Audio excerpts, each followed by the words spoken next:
Welcome, everyone. I am Glenda Dawson, and this is LD, and we are live on Glenda's Dragon's Den on the Conscious Awakening Network, which is on Roku TV, Apple TV, Amazon Fire TV, and other streaming platforms like Spotify, YouTube, and Facebook. Oh, So, I'm on fire. welcome. We just wanted to say quickly thank you for everyone that's been following us and watching us every week. And Except that one guy. He knows who he is. and we uh, try to bring great guests like tonight's guest, phenomenal. I'm not going to say much about him. Let him tell you all about him. Hi, Matt. Welcome. How are you today? No pressure. Yeah, no pressure, no pressure. Hi, how are you? Good. Thank you so much for having me on.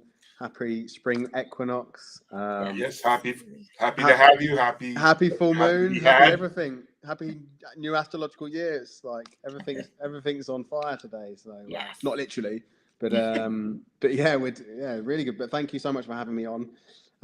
For your guests, my name is Matt Hillier, also known on social media as the Humble Bear.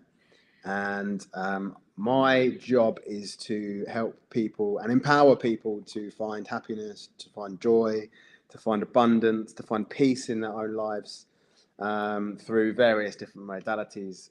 It's really just to bring joy to the world by sharing the tools and techniques and modalities that I've used in my life that have taken me from suicide to bliss most of the time, and actually, happiness and peace. And it's really for me is to help people on that journey with their mental health, on that journey with their spirituality, on that journey with every part of their being. Really, I like to tackle all parts of it and not ignore anything because for me we are three-part beings, but it's kind of balancing all of that. And I've been blessed with some skills and some abilities and some experiences that have allowed me to facilitate that for people. Sounds very good. So tell us about your favorite modality that you use. So do you know what my main modality, the thing that I use the most, and the thing that I in my life and in my clients' lives, in my friends' lives, in my family's lives, is cacao. That for me is just an untapped resource for physical, for mental, for spiritual health. For those of you that don't know what cacao is, because this was new to me a few years ago, I was like, I don't know what this is. Is it chocolate? And the guy was like, no, it's not. I was like, it looks like chocolate, and he's like, no, it's what chocolate comes from. And I was like, oh, okay. And then as I've explored it, as I've learned more about it, I've realized that it is so much more than just chocolate. This it's a plant medicine. It's a gift. It's a gift from Mother Gaia, from Mother Earth to the human race, to help us really to return to homeostasis, to return to balance, to realign with nature, realign with the parts of us that we've just kind of lost connection with. For me, it's just phenomenal. It's one of the most nutrient, like on a physical level, it's one of the most nutrient dense foods on the planet. Mhm. It's packed full of magnesium, which is responsible for over 300 different processes within the body. It's got calcium in it. It's more calcium in it than cow's milk. It's got packed full of antioxidants. It's like 15 times more antioxidants than blueberries. So it's got potassium, all loads and loads of different minerals and vitamins that as human beings we need in our lives. And so it's really good for that, as from the effect it has on the physical body. It's literally clears out our heart. Like it's a vasculator and a dilator. So it opens the capillaries, it opens the arteries, it helps the flow of oxygen around the body. And it's amazing. It's really good for blood pressure. It's packed full of flavonoids. I know in 1944 they did a research paper in Panama where they studied the Panama Island, and they studied inhabitants that were drinking it every day and ones that weren't. and the ones that were had significantly lower blood pressure. But it also works well for low blood pressure. It's like a blood pressure kind of equalizer. It's like amazing. Genuinely, anyone who's got any heart problems should be drinking it. Which is, yeah, my mum, for example, she's had a couple of heart operations and a stroke. She drinks it every day. It makes her feel really good. From a mental perspective, it contains a molecule called anandamide, and ananda in Sanskrit means bliss, and so it's one of the only foods in the world that contains the bliss molecule. So it's like a natural antidepressant. It's a natural mood enhancer. You just feel great drinking it. Anyone who's listening who's had it can certify. It's like, yeah, it's like having a cup of love in the morning. You know, we always say, you know, you can have your coffee and it's like a cup of anxiety, or you can have your cup of love. Like, which you prefer? But what I'm most interested in, and what I use it predominantly with my clients and my friends, is because from a spiritual perspective, it's a heart opener. It helps us open the heart chakra, and it helps us to invite in more peace, more love, more forgiveness, more compassion. Like, for example, I've sat in a cacao ceremony and I've forgiven all of the women in my life that have ever hurt me. And I've been crying these cathartic tears, you know, and releasing all of it, and just bringing in that forgiveness. All of those things that we're missing, you know, we've been missing in our lives for so long. It helps us, you know, from the plant medicine perspective, from like the family tree of the plant medicines. If you have one, it's the mother, it's the nurturing mother. So it's like, it really does feel like your mum's giving you a hug whilst you're having a little cry or a little laugh or a little dance or whatever it might be. You know, it's like this great. It's a great facilitator for any kind of spiritual practice. You know, I use it with meditation. I use it with sound healing. I use it with I'll be singing mantra, drumming, shamanic drumming, yoga, like any kind of modality, because it helps us to relax, because it helps us to sink into ourselves. It enhances all of those different practices. And so I see people who come to see me and I introduce them to cacao, because a lot of them come in and go, oh, no, I don't like dark chocolate. It's a bit bitter. Or, oh, you know, and I'm like, you haven't had this. That's like going to an awful coffee house or like getting some Nescafe, right? And having, do you have Nescafe in the US? Yeah. Like instant coffee. And then go, another one, I'm not keen on coffee. It's like, but if you go down to the artisan coffee house down the road that sells really nice coffee, it's going to taste nice. You know, it's like that. It's like you haven't had, just because you've had it once doesn't mean you've had it then. And like the amount of nutrients that's stripped out of our chocolate before it gets to us is phenomenal.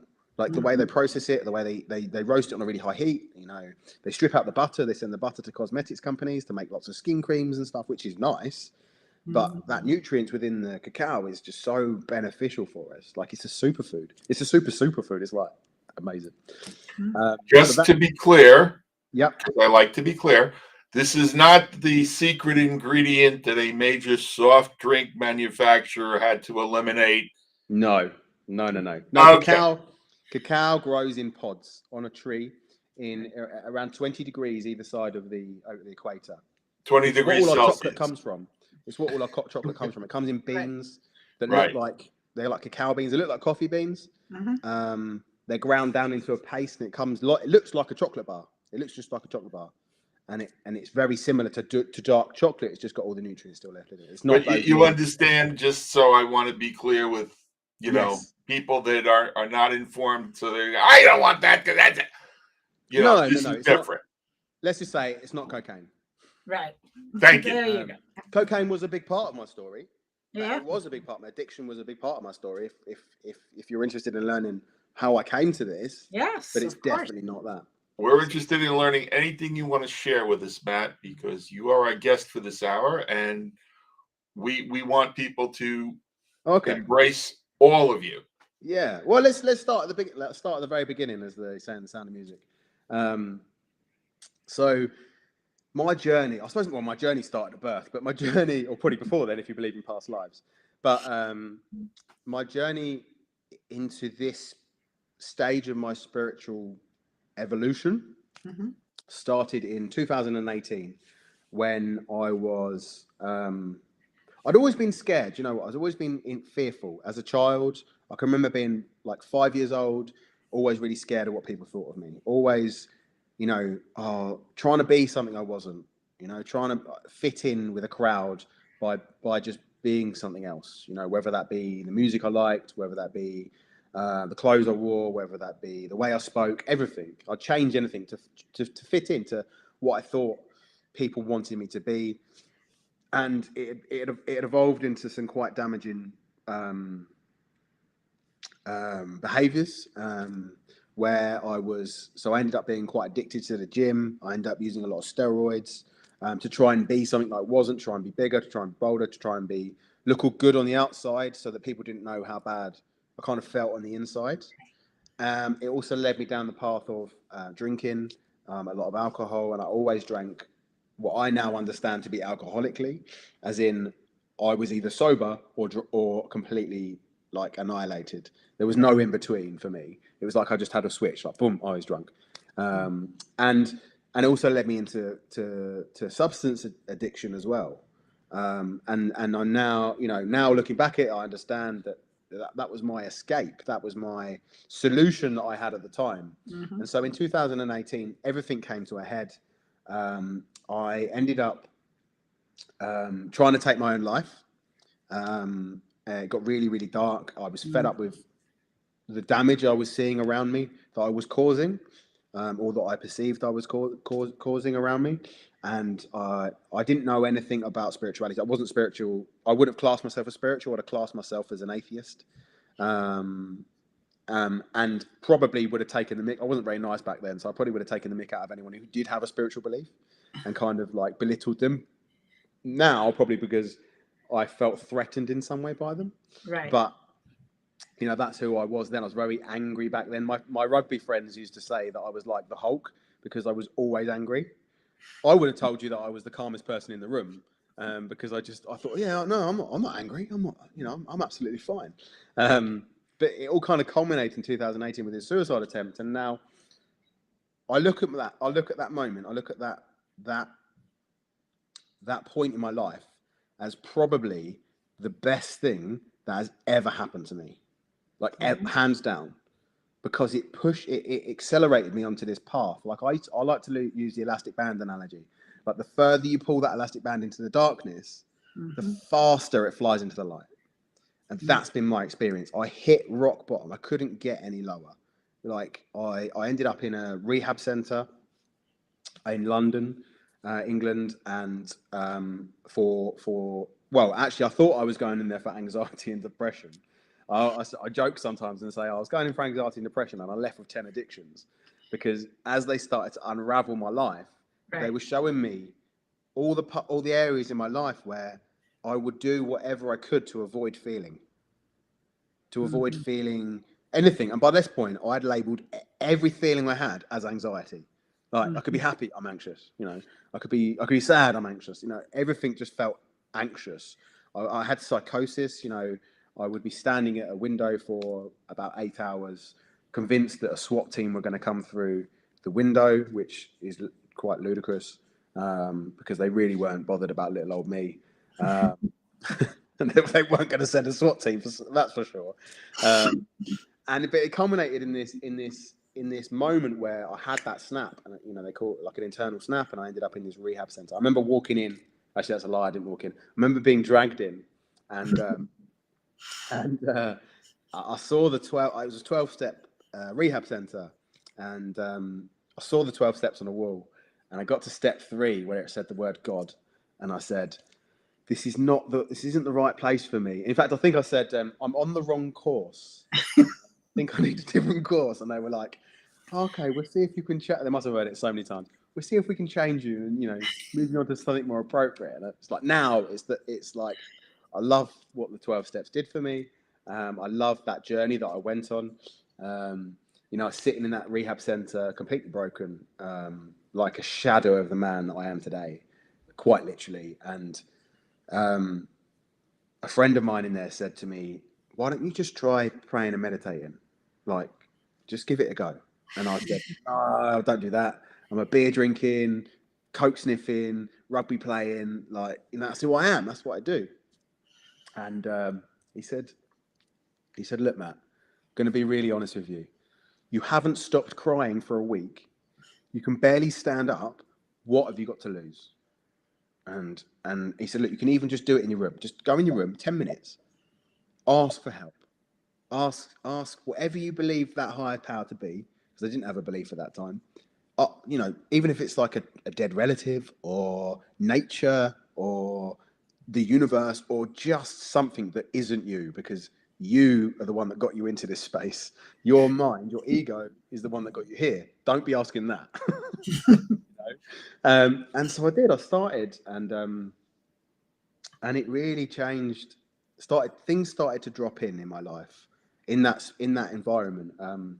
You know, I class myself as really lucky to have gone to a facility like that, where I was I enabled me to remove myself from society, to remove myself from responsibility, and to be able to actually go inwards without distracting myself.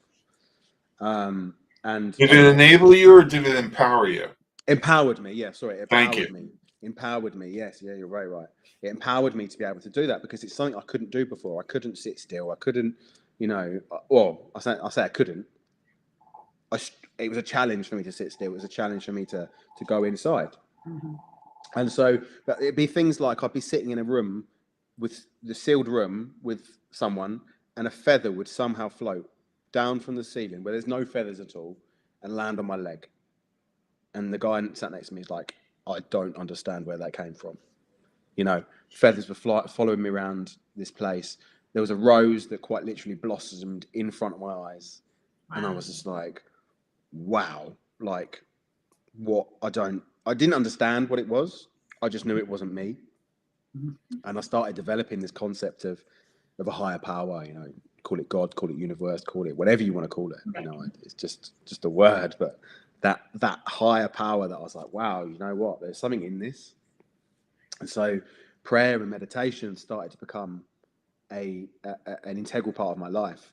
And I went through the 12 steps. I believe that everyone should go through the 12 steps.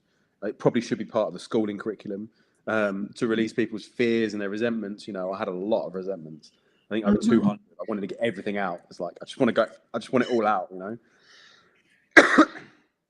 And so I went through this process, coasted for about 18 months in the fellowships. When I say coasted, I was praying and meditating, I was doing service, and I was helping out there, but my spiritual life wasn't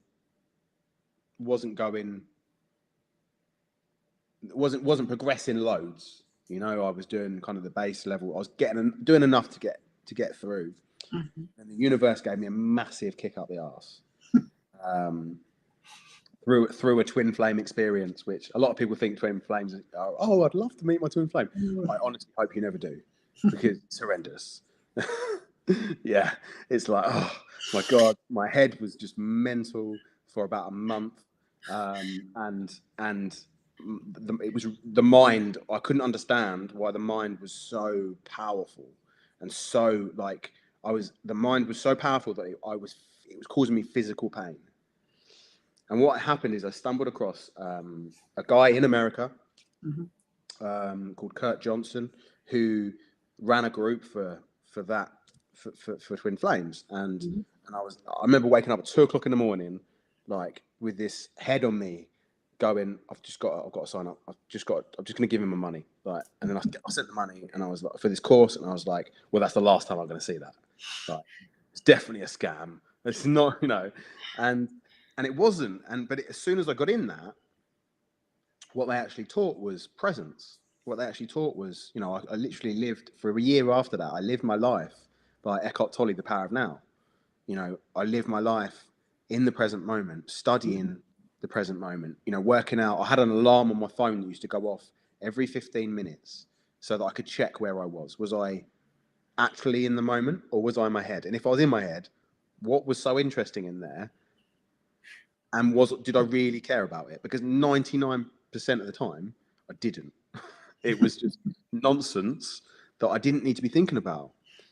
But it really accentuated my metaphysical abilities. I started to tap into energies. I started to be able to feel things. You know, someone would pop into my mind, and I'd call them up, and they'd be like, "Oh, yeah, I'm having a really bad day," or "I was just thinking about you," and you know, all of these things that I believe are innate abilities in all of us shut down. You know, my belief is that they're somehow held in the 98% of our DNA that is, you know, labeled as junk DNA. Instructions for all these things are in there, and you know, that's my belief. Now, people can have their own beliefs on that, but that's how I feel, and that's what resonates with me. But what happened is then, almost a year to the date, someone called me up and said, "Do you fancy starting a coaching business?" And I was like, "Okay, cool, that's no worries." Then I managed to. Someone else bought me a laptop. So I manifested a laptop. Oh, I was thinking the other day, I really need a laptop. And then someone was like, "I want to buy you a laptop." And I was like, "Okay, well, that can happen." That can happen. And I was playing around with manifestation and stuff at this point, you know, Abraham Hicks and playing around with that kind of stuff at the time. And I was like, wow, there's something in this. And then I met my now best friend, Liam Brown, who now owns a cacao company. At the time, he was running yoga retreats. He's a yoga teacher. And, you know, I saw him, I was around a friend's house doing some work. And this guy who I was doing work with, he has ADHD. So trying to get him to do anything was like really challenging. And he wanted to watch this interview. And I literally was just like, whatever you need to do this work, just do it. Just, I don't care. Just whatever you need to do. And so it was Liam talking about his book, I think. And I just straight away, I was thinking, I just knew I needed to message him. And, you know, by this time I've been tapping into my intuition. I've been working on, you know, really listening to that innate, that quiet voice inside, the voice of the soul that kind of says you need to do this. The one that's a lot quieter than the one up here. And I was like, oh, so I messaged him and he said, I know that the government have put some restrictions in place, but we're running a yoga retreat anyway. Do you want to come? Okay, so I was like, yep, great. So I drove the whole length of, I know it's not far for you American guys, but I drove the whole length of the country, which was about 5 hours, which is very different from what you've got over there. But to this yoga retreat, I'd never done yoga in my life. I think I'd done it once in rehab, and I just refused to do it and fallen asleep because I was just still a bit of an arse back then.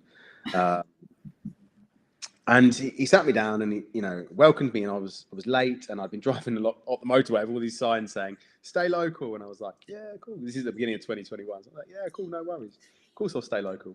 It depends on the classification of local, right? They gave me a massive welcome. I really felt like I was at home. And he said, "Right, now we're going to drink cacao and we're going to meditate for 5 hours." And I was like, "You're crackers. What? That doesn't make sense." But I'm here, you know, I'm here to experience everything. I knew there was other things on the roster like cold water therapy and a lot of yoga, breath work, that kind of stuff. And I thought, you know what? I've not done any of this stuff. I'll just give everything a go. Now, I came down from that cacao ceremony a very different man to who went up. It was in an upstairs room. And I liked that it's not psychedelic for anyone who doesn't know about cacao. It's psychoactive, so it helps us to release those things, but it's not psychedelic anyway. You could have a full cup of cacao and go and drive your car very safely. It can give you, if you're tapped in and you're able to tap into metaphysical elements and have visions and stuff. Yeah, of course it will enhance that, but then you can open your eyes and go about your day. You know, I drink it every day and I function, and it helps me function. Like the way it works by increasing the oxygen flow to your brain, you're actually functioning at a high level. So I got introduced to cacao and cold water therapy, two of the things that I now use like every day in my life.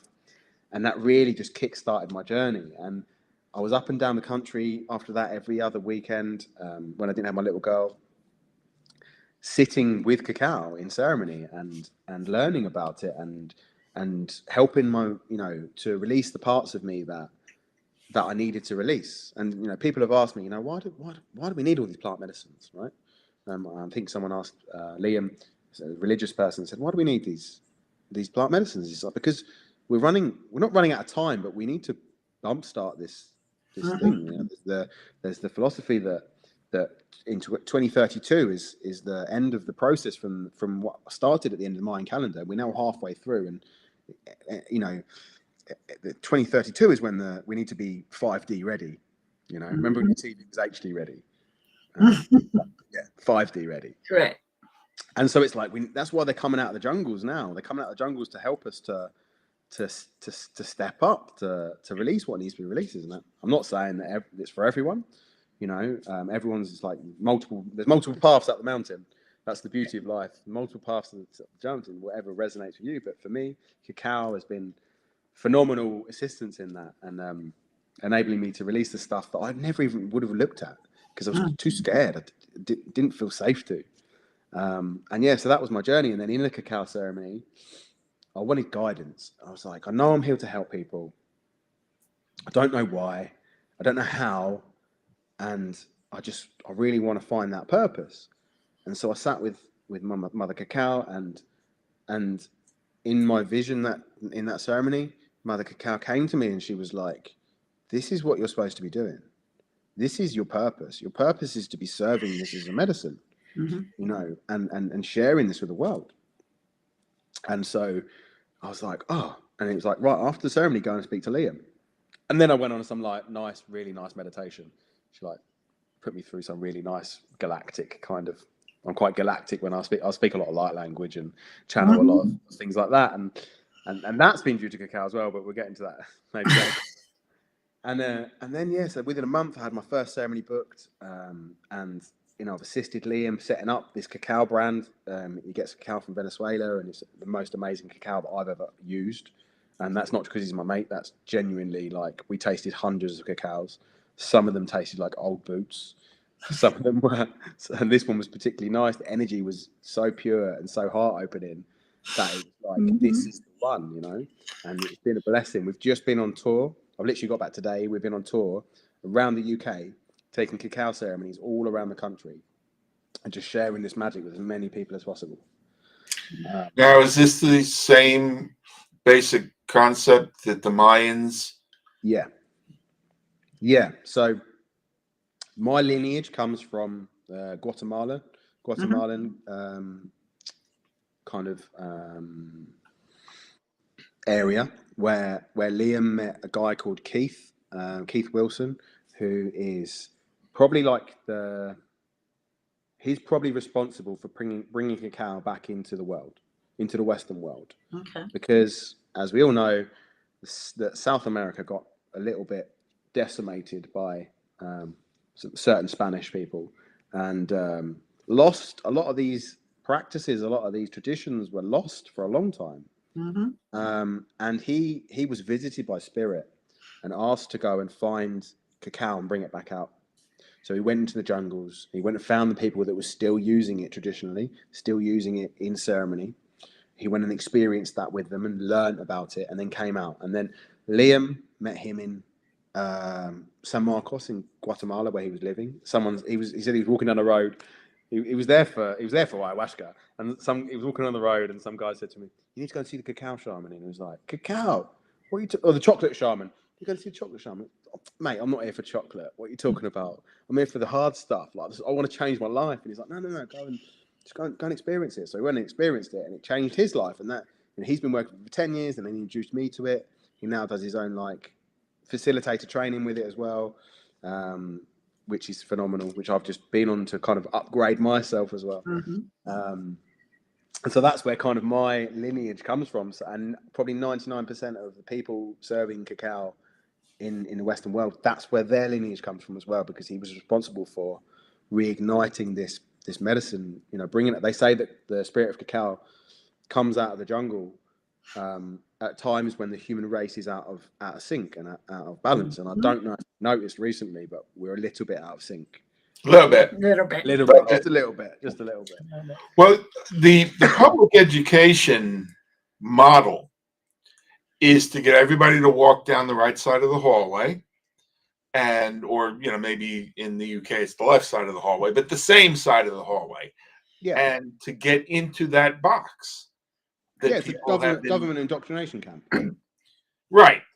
And so maybe that's not the right way to be. You know, maybe we all need to bring the unique part of ourselves. And it sounds like you're engaged in doing that, and that's a wonderful thing. Yeah, and what I understand my responsibility now is to empower the feminine, and I don't just mean the feminine as in women. I mean the feminine in men as well. That divine feminine, to empower that part that's been suppressed for so long. You know, the part that's been, we live in a patriarchal society. We can't deny that. And that's not bad. I'm not saying that's good or bad. It's just how it is. And this is it's actually perfect because it's part of our evolution. You know, I don't look at any of this stuff and look at it as bad. I always look at it as quite exciting and just part of the evolution. Everything's perfect. You know, there's a line in the big book of Alcoholics Anonymous that says either God is everything or God is nothing. You know, so you can't say, well, that bit's divine because I like that, but that bit isn't, because that's the bit that triggers me. It's like, no, it's all divine. It's all part of the plan. It's all part of this evolution, this learning. And now it's this, you know, we've moved into the age of Aquarius. It's like we're the age of the feminine, the rise of the feminine, and that's within all of us. That's not just in women, and in that, you know, getting out of that wounded masculine state, out of that fear, out of that control, out of that need to make the outside world how we feel it should be. You know, it's that having power, having power without the need for force, without the need to force it on people, just being powerful in ourselves, in that sovereignty, in that this is who I am, and I'm good with that, and I'm going to share that light with the world. You know, and balance, but also balancing that, because in the spiritual community, like I see a lot of people that almost gone too far into the feminine, and then it's a bit chaotic, because, you know, when you look at the philosophies, whichever philosophy you follow, you know, if you look at the Hindu, you've got the Shiva and the Shakti, right? Shakti is the creative energy, the feminine energy, which without the balance of the consciousness, without the balance of the centeredness, is chaotic. And it's like within us all, there's that, you know. And it's really important for me. It's really important to share with people that and enable them to tap into that parts of themselves and work on them parts of themselves. Right. You know, to bring Again, enable them or empower them. Empower them, always empower. Okay. Just Trying to keep it real. Yeah, no, always empower them, because we are truly, you know, divine beings in our own right, and it's a beautiful world to be in at the moment. I know it doesn't always feel that way, but I find it fascinating to watch, you know, how these parts, you know, because I see what's happening with the government, for examples, in the world. And, you know, if you look at I like etymology, I like the history of words, and you look at the word government, it means to control mind, and for me that's just we're all fractals, and that's just a higher fractal of the state within each of us. You know, it's like, if I can overcome the ego, if I can balance with the ego and not be in an egoic state all the time, then that will impact, you know, it's like, be the change you want to see in the world. You know, if that keeps happening within us, it will happen in the rest of the world. It happens in the outside. It's like, you know, that what's the Chinese philosophy with it? I can't remember the word now, but it's like, as within, so without. That's it. As within, as above, so below. It's like that, you know, and helping people with that, and whether that be through getting them to drink cacao, which is a particularly nice way of doing it, or with energy healing. You know, I'm an energy healer by trade. It sounds like I'm a builder, but you know, I do energy healing, healing people's land, because the land needs lots of healing as well.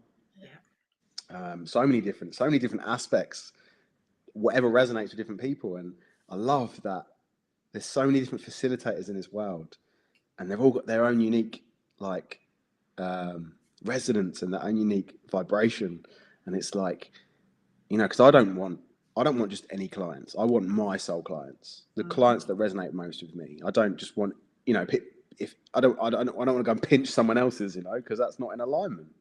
And it's like, there's so many different modalities, so many different little tweaks that is perfect for the fact that we are all so different. You know, back in the 60s, there was a little rock group that said, all you need is love. Yeah. And, you know, it's hard to explain how powerful that is in its simplicity. Mm.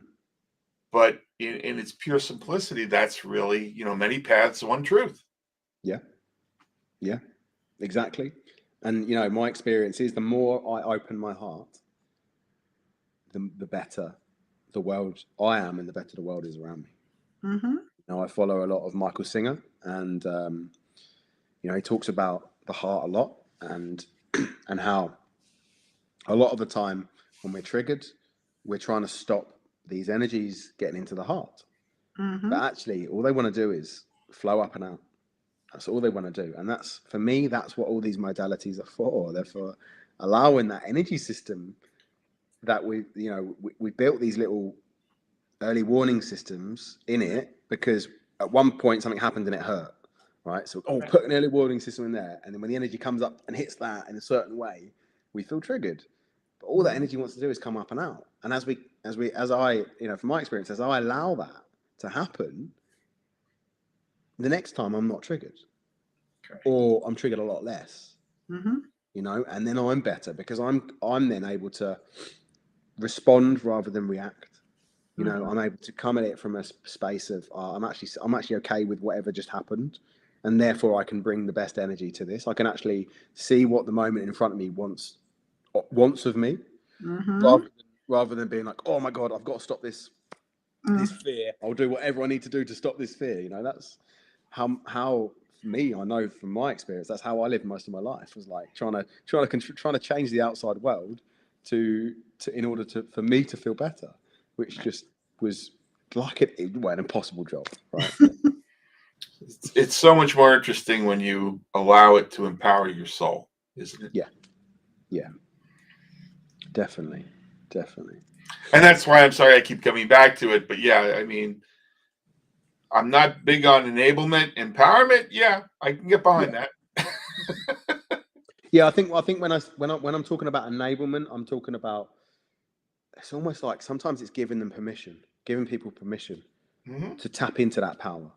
Right. It's like the Marianne Williamson poem. They are they are powerful beyond measure. You are powerful beyond measure. Right. And what they truly fear is that. That really resonates, that poem with me. It's not that we're too small that we fear, it's that we're too much. Mm-hmm. Like, it's giving, if I use the word enable, it's like, no, I'm helping them see that they can be who they are. Right. I study a lot of yogic philosophy, and in yoga, there's a niyama, which is santosha, which is contentment, and it's being content with wherever we are. Because for everyone out there listening, you are exactly where you need to be on your spiritual path, regardless of how your mind might tell you you're not far enough along or whatever.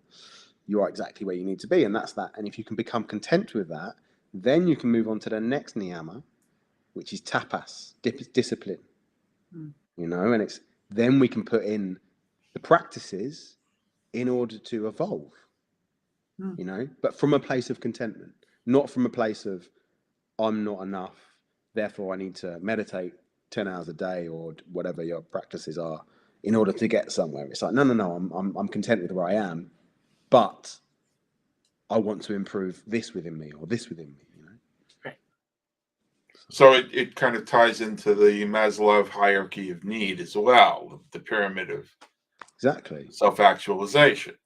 And while those that want to control want to keep you in the lower vibrational levels of, how am I going to get through this? Yeah. Well, maybe the way through is up. Yeah. And that's it. And, I do a lot of mantra as well. I love Indian mantras, and I love the Ganesh mantra, Om Gam Ganapati Namaha, because for me, it's like Ganesh shows you that not only are you the obstacle, but you're also the way, and the way is through. And it's like my friend says, it's like you're water, and you're flowing down, and you get to a rock, and you're like, oh no, there's a rock. What am I going to do? And you're like, oh no, what am I going to do? And then Ganesh comes down and says, dude, you're water. Go around it. Yeah. He's like, oh, of course, I'm water. And you Yeah. go around, and a little bit further down, he comes in again and goes, mate, you know that rock that you really struggled with? And you're like, yeah. And he's like, you put that there. Oh, yeah. It's like all these obstacles. Oh, yeah. I put them there. And I love to chant it. I've got mala beads, so I chant it like 108 times. And it really does help me shift that vibration. I do use it in ceremony as well to help people let go of stuff, because he's a remover of obstacles. He helps people let go. He's also got like an elephant's head, and he rides on the back of a mouse. So he kind of teaches us, like, just don't take life too seriously. Like, have fun with it. Right. Which is like, And isn't that how we started today? Yes. Yeah, exactly. Lighten up. Yeah, it's like someone said to me, when you're meditating, you can meditate with a smile on your face. You don't have to be so serious. It's like letting go or be unless you're doing dragged. Zen meditation, in which case you need to be really serious and stare at that wall. Awesome. Well, it's like a lot of people say to me, "Oh, you got this music, that music." I meditate to Pitbull music. Yeah, why not? And I should sit there, and it takes me to the place I need to go to, and that's it. And everybody's looking at me like, "What? Don't you have to?" Nah. Yeah. Whatever resonates with you, that takes you where you need to go. Exactly. And gives you peace. Right. Yeah. So, and there's different, that's why there's so many different tools, so many different modalities. A lot of people, when yoga, most people think is stretching. That's like one art. The asanas, which is what most people know as yoga, is like 1 out of 8 limbs of yoga. It's like one small part of it. And actually, they came from. If anyone looks into it, all that came from was to enable you to sit up straight with your back straight, your chin parallel, and focus on the point between your eyebrows. That's all that's spoken about in the Yoga Sutras. The asanas aren't, the stretches aren't in there. They just help you get there.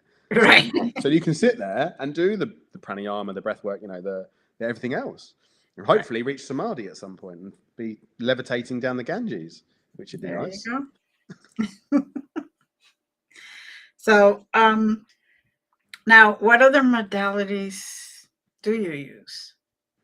So one of the things that I've been blessed with is I channel light language or soul language or whatever you want to call it, like speaking in tongues. So within my energy healing, people come to me for energy healing.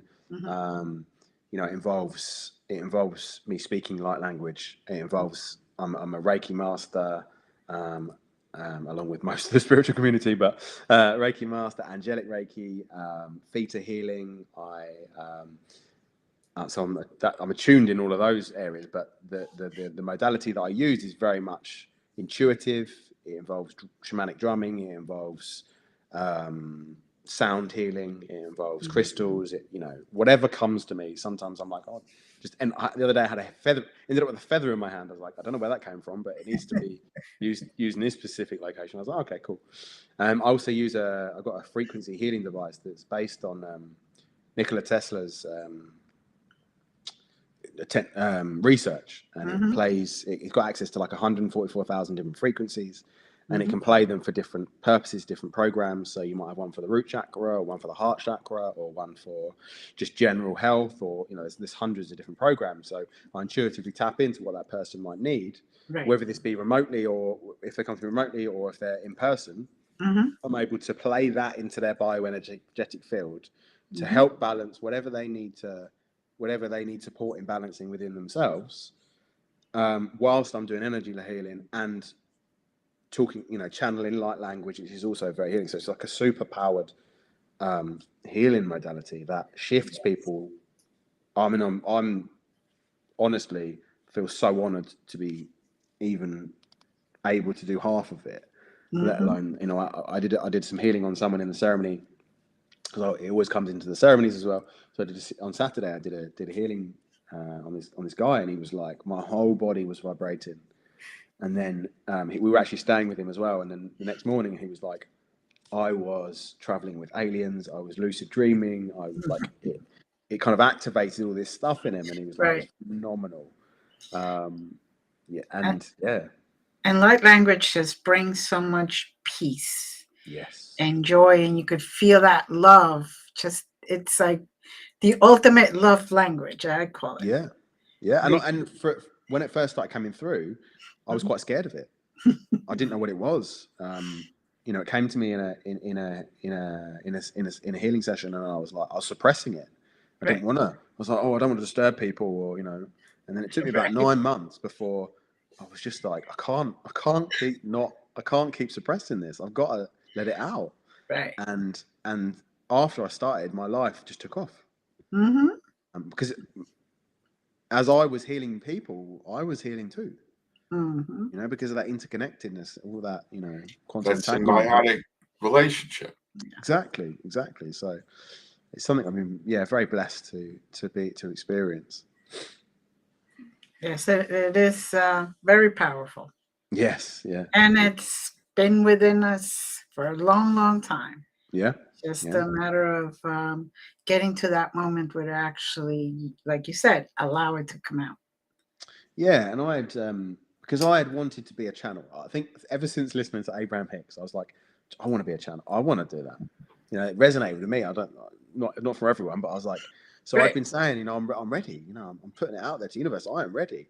And I thought it was going to come through as, you know, like Abraham Hicks. I'm going to start doing that. I didn't Right. realize I was going to start speaking a strange language. But yeah, just blessed, absolutely blessed. Mm-hmm. And now I do activations with it as well. So I activate other people into, you know, some people come for healing. I'm like, right, you know, what do you want? They're like, I just want to speak that language. And I'm like, we can do an activation. That's fine. Like, you know, Yeah. and I do them online. I do all kinds of stuff. Very good. Right. So where do people find all of this? So you can find me on Instagram as _humble_bear. I'm always sharing stuff on there. I share a lot of stuff from my life. That's whatever's coming up in my life, sharing it with Right you there. guys. Yeah. Or you can go to my website, which is www.humblebear.co.uk. And you can find all of my events on there, whether they be online or in person. Mm-hmm. All of my healing modalities on there as well. So all my services, everything about me really, and how to get in contact with me. If anyone ever just wants to reach out and have a chat, maybe they've been through things that I've been through. Maybe they're going through things that I went through. You know, it often works with me that a client will turn up and they're like, I've got this massive problem. You know, whatever's happening, and I'm like, oh, I had that, and it's like, here's a map of how I did it, and it's like, and that's what I mean about empowering. It's like, I show them how I did it, Right. but it's down to them. Mm-hmm. Right. Right. Well, everybody has to do their own work. Right. Yeah, exactly. You know, So, you can facilitate, you can empower, but ultimately, Yeah. exactly. You lead a how horse about to now? water. Exactly. So basically, you did an awakening while you were in the rehab center. Yeah, Or was that was it my more? first. Okay. That was my first. I kind of had two kind of dark night of the soul experiences. That was the first one. Right. And that was, you know, for me, there's probably several times in my life where the universe has tried to wake me up, but I'm Taurus. I got my double Taurus. I've got my sun. I think it's my sun and my north node. Oh yeah, sun and north node in Taurus. And I was born in the year of the bull, so I'm pretty stubborn. And so it needed to give me a big kick, and it did. You know, and that was the first one. And then the second one was when, you know, I really kicked me onto this spiritual path. And, you know, I'd been to a healer, and the healer had said that her guides had come through and said, you think your journey's been like rocket fueled? Wait until you see Matt's.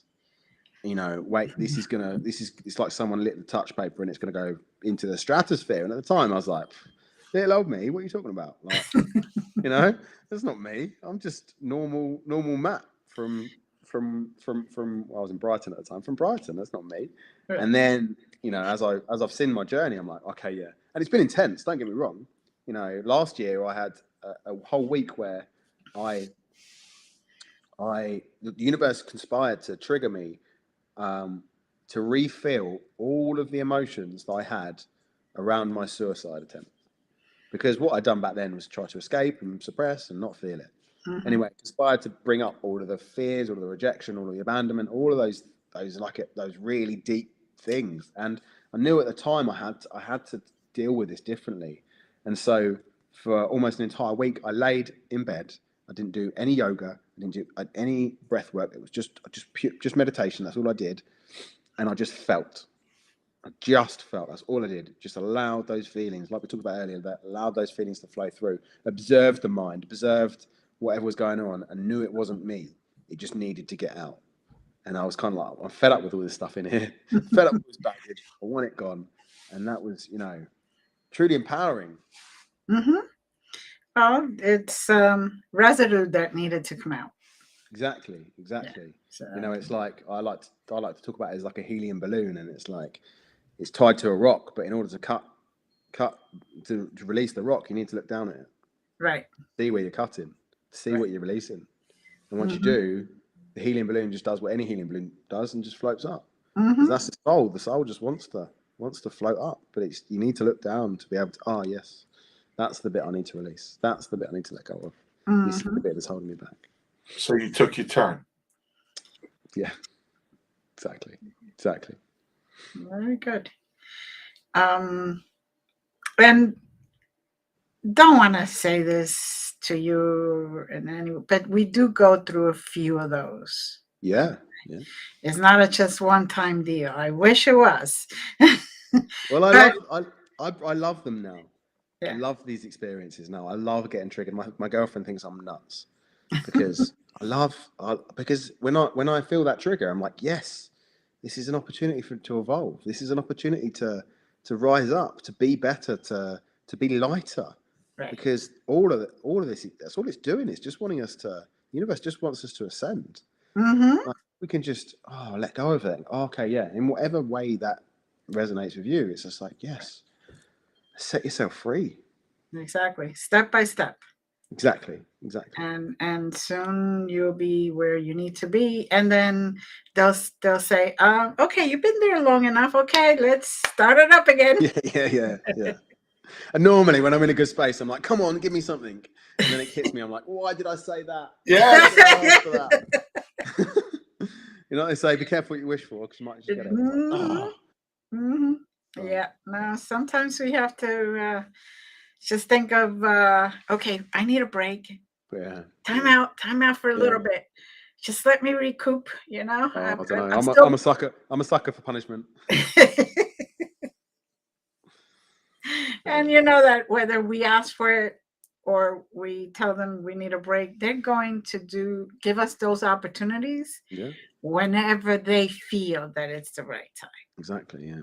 And listen, this we talked a lot about the darkness, but this journey is amazing. It's brought me the love of my life. Yeah. It's brought me, my soulmate, and I'm phenomenally happy. Yeah, don't get me wrong, we trigger each other, but it's such a beautiful relationship where we work together on these things.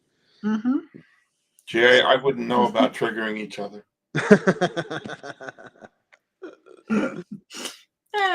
Absolutely not. But what a blessing! That's what relationships are for. It's like to bring those little things that we need to work on. Exactly. So we can release it and we can become better. Exactly. All around. And we can help so many more people. Right. That's what I'm all about. Just supporting, empowering, and inspiring other people to be the best that they can be. And if that means that I have to go through the darkness, I have to go through whatever I need to go through in order to inspire people to do the same, I will do that 10 times over. Mm-hmm. Well, we've got about 5 minutes left. What do you want to do with that 5 minutes? What do you want people to know about you?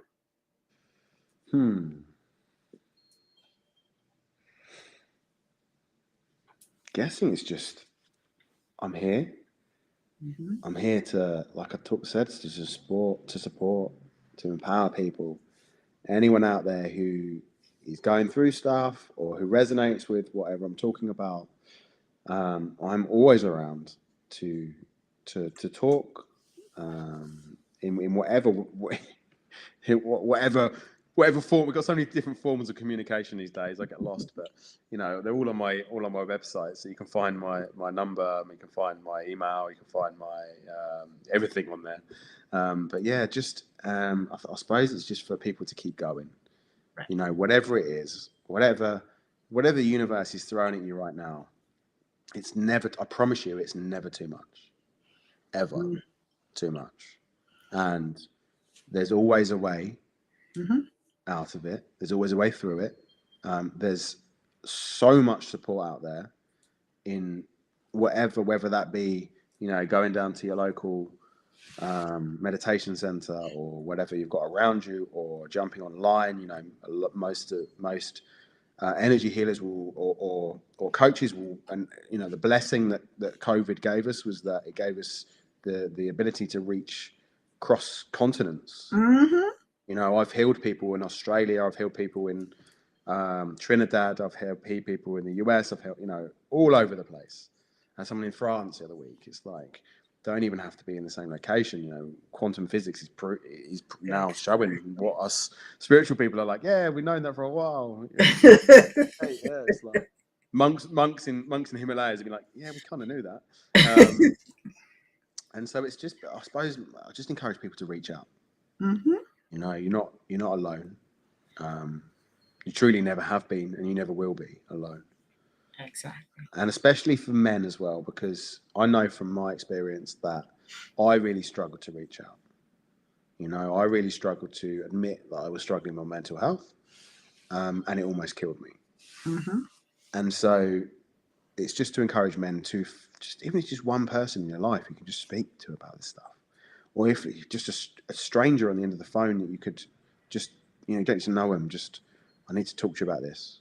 Whether that be me, whether that be you guys, whether that be whoever, just if you're struggling, reach out, and the help will always be there. They'll always be there. In whatever way, shape or form, the universe knows you need it. Yep. It's one of those things, like, they say when you're ready, the master will show up. Exactly. And it's so mad because I always say that, life, we live it forwards, but it only makes sense backwards.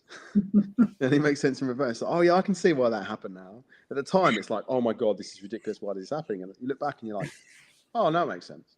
You're right. Well, I want to thank you for coming out of hibernation. Yes. And joining us today. Thank you for having me. And thank you for being had. And we appreciate your patience and showing up and being here and making yourself available. Right. Because everyone has their own way of moving it forward. Well, I'd like to say thank you to our audience. Thank you for following us. Please keep showing up every Wednesday night at 9 p.m. Eastern, or you could always watch the replays, YouTube, everywhere. Even Roku has them there forever, basically. Wow. So it may feel like forever. I'd like to thank everyone. God bless and enjoy. Have a good one. Thank Bye. you.